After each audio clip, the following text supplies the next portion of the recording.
Passive-aggressive disorder by Diane Sager. What is passive-aggressive disorder?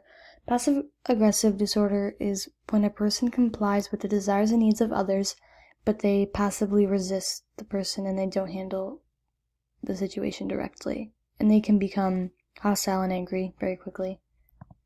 How does it affect people?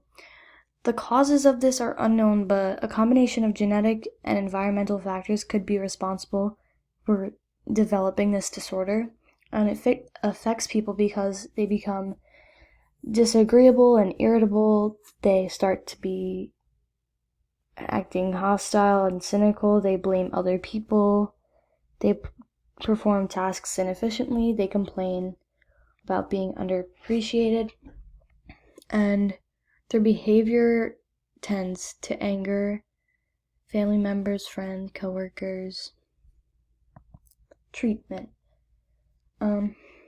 There are no drugs yet for this.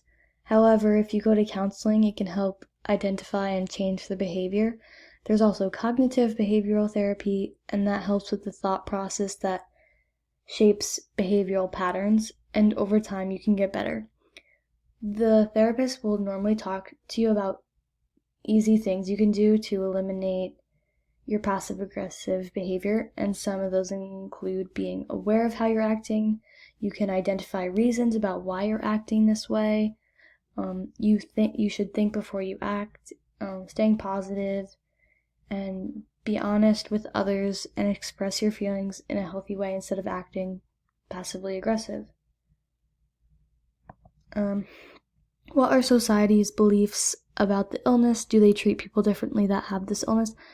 I think people probably feel like a person with this disorder is difficult to deal with. People may avoid the person because it's aggravating to have to deal with someone like that. But also some people probably don't understand why they're acting that way. Where can someone find more info? You can look on Google for more information to have the greatest understanding of it. You can look up local therapists if you need help overcoming the disorder also.